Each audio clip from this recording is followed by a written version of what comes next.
રાજકોટ જિલ્લાના ઉપલેટામાં શહેર ભાજપમાં વિવાદ ચાલુ થયો હતો। ઉપલેટા શહેર ભાજપ પ્રમુખ બદલવા કાર્યકર્તાઓની માંગ ઉઠી હતી। શહેર ભાજપ પ્રમુખ પ્રતિક વોરાને શહેર પ્રમુખમાંથી બદલાવી નવા શહેર પ્રમુખ સ્થાપવાની માંગ સાથે ભાજપ કાર્યકર્તાઓ મેદાને ઉતર્યા હતા। ભાજપ કાર્યકર્તા દ્વારા આક્ષેપ છે કે શહેર પ્રમુખ સક્ષમ નથી। જો ઉપલેટા શહેર પ્રમુખને કોઈ પણ નિર્ણય લેવા માટે પૂછીને કામ કરવું પડતું હોય તો આવા પ્રમુખ બદલાવી કોઈ નવા શહેર પ્રમુખ નિમણૂક કરવા જોઈએ।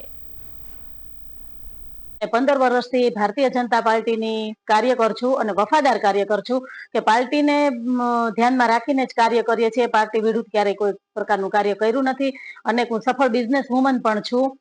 હવે મારું કહેવાનું એટલું જ છે કે આ વખતે નગરપાલિકાની ચૂંટણીમાં મેં 7મા વોર્ડમાં અને 5મા વોર્ડમાં ટિકિટની માંગણી કરી હતી।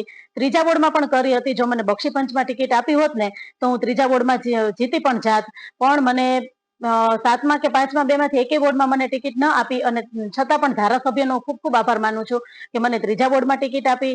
પરંતુ મને ઉપલેટા સંગઠનમાંથી મને બક્ષીપંચમાંથી હું આવું છું ને મને બક્ષીપંચમાંથી નહીં અને સામાન્ય પુરુષમાં મને લડાવી એનો મને ખૂબ જ અફસોસ છે।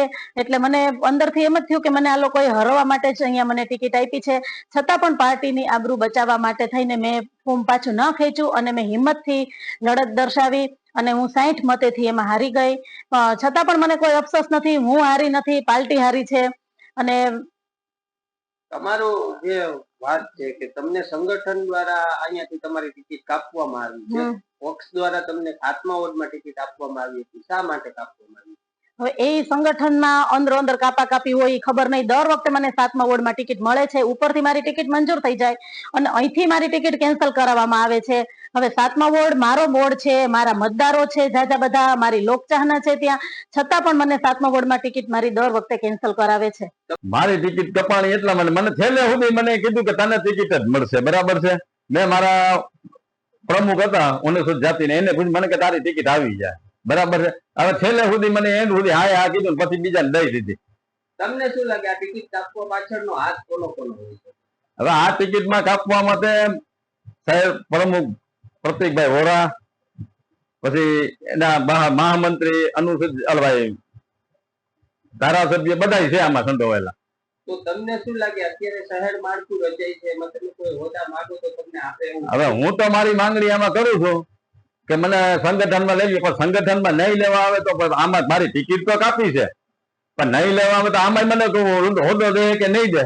મેં પેલા મહામંત્રી નો હોદ્દો માંગ્યો હતો, પાર્ટી મને એમ કહેવામાં આવ્યું કે ઉપપ્રમુખમાં તમારું નામ લખી એમ। મેં ના પાડી કે મારે ભાઈ ઉપપ્રમુખમાં નથી એવું, મહામંત્રીમાં હોદ્દો આપો તો। બાકી તો પાર્ટી દ્વારા તમને મહામંત્રીનો હોદ્દો આપવામાં આવશે કે નહીં? હવે તો પાર્ટી જે નક્કી કરે એ પ્રમાણે આપણે તો રહેવું જ પડે, પાર્ટીની વિરુદ્ધ તો જવાતું નથી।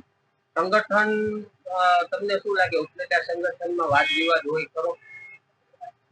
એવો તો નાના મોટો બધા લખાયું હોય નામ 5-6 જણા હોય તો થોડો ઘણો વાદ વિવાદ રહીએ કે હું એવી રીતે થતું હોય।